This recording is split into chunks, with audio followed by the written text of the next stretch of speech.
walay rason nganong dili ta mo hatag og dakong or makabungog na suporta kang mayor. Since siya dako kay siya og natabang especially sa barangay San Jose in terms of mga programs, infrastruktura, no? So awhagon nako ang akong mga kaigsunan sa barangay San Jose nga atong tabangan suportaran nato si Mayor Joseph Fortes Cagas karang umabot nga eleksyon nga atong ipadayon, no, ang yang ikaduha nga termino karang umabot nga piniliay. Kami sa council full support bitanan, no, apil lang ato ang iski chairman kagawad sa kay Mayor Joseph Fortes Cagas. Kini si Kapitan Balasbas sa punong barangay sa barangay San Jose. Sumala sa among namitingan karong hapuna together with atong pinalanggang Mayor Joseph Fortes Cagas. Una ang kabahin sa vaccination, no. Sabi na gyud sa atong mga senior citizen nga karon nahibaw-an na mo nga 30 ang gamay ang turnout sa vaccination. Murag 30% lang, no. Una nga usa ni siya nga gipaningkamutan sa atong mayor nga matagaan og pamaagi saon pagkumbinsi ning atong mga senior citizen nga dili sila mahadlok nining vaccination, no, para sa ato ang anti-COVID. Kay mo man gyud ni ang nakatabang sa atoa, no.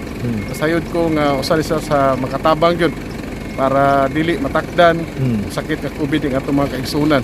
Kunya most likely baya mga senior citizen gyud ang pangilini, no. Una nga sa kami itahasan mi, no, sa atong mayor nga mapakitaan og pamagi kung unsa na to pagkumbinsi ning atong mga kaigsunan, especially ni mga senior citizen. Sa pagkakaroon murag daghan pa gyud ang nangahadlok kabahin nining sa vaccination sa ato ang anti-COVID, no. Una nga kami sa San Jose akong gina-encourage, no, ang tanang katawhan especially ang mga senior citizen nga dili ta mahadlok nining vaccine para sa COVID kay mo man ni ang depensa sa ato ang kinabuhi. Kung gani kung atong madunggan sa mga television matanawan nato, no, sa ubang lugar kasagaran gyud nga na-disgrasya katong walay bakuna, no. Una nga mahangyo ko ban sa mga kaubanan sa konseho ban sa atong pinanggang mayor nga magpabakuna ta, no. I-encourage nato ang tanan nga magpabakuna gyud kay mo ni ang tumong og tinguha sa gobyerno nga mabakunahan ang tanang katawhan dinhi sa ato ang nasod para malikay ta dining sakit nga COVID, no. Bahin usab sa usa sa nga namitingan dili man gyud nato malilong niabot na man gyud ang piniliay, no. Hapit na man gyud gani karong October filing na. So nindot kaayo ang amo ang mga nadunggan nga response, no, sa ubang mga kapitan gani halos tanan siguro 90% nga among nadunggan nga full support gud sila sa atong pinalanggang mayor, no, karong umabot nga piniliay. Walay rason nganong dili ta mo hatag og dakong or makabungog na suporta kang mayor. Napaabot niya sa amo ang mga programa, no, nga angayang ipatabang sa atong mga kaigsunan.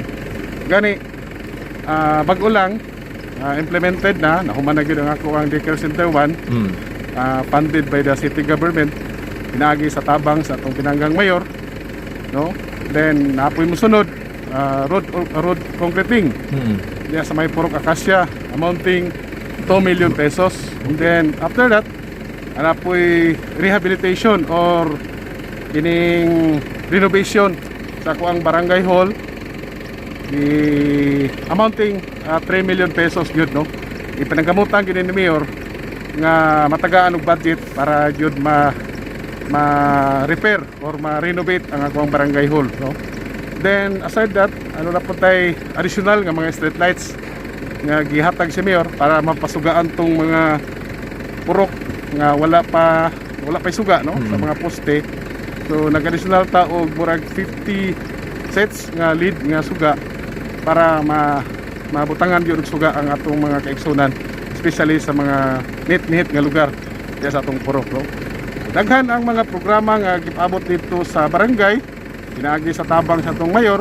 Then ubay-ubay na po sa atong mga kaigsunan nakatagamtam niini, no, especially sa mga social services. financial assistance sa hospital bill, no? Financial assistance sa mga reseta, financial assistance sa burial, o tanan-tanan, no? Dako kayo o pasalamat ang mga katauhan sa Barangay San Jose nga natagantaman nila, no? Karong mga panahon na administrasyon sa atong pinanggang mayor, Mayor Joseph Fortes Cagas, ang tinud-anay nga tabang sa mga katauhan dito sa Barangay San Jose. So walay rason, no? Nganong dili may uban kang mayor karong mga panahon na tungod kay dako kay siyang natabang sa mua, especially sa Barangay San Jose. So awhagon nako ang akong mga kaigsunan sa Barangay San Jose nga atong tabangan, suportaran nato si Mayor Joseph Fortes Cagas karong umabot nga eleksyon nga atong ipadayon, no? Ang iyang ikaduha nga termino karong umabot nga piniliay. Kami sa council full support bitanan, no? Apil lang ato ang SK chairman kagawad sa kay Mayor Joseph Fortes Cagas. So salamat o may hapon ka atong tanan.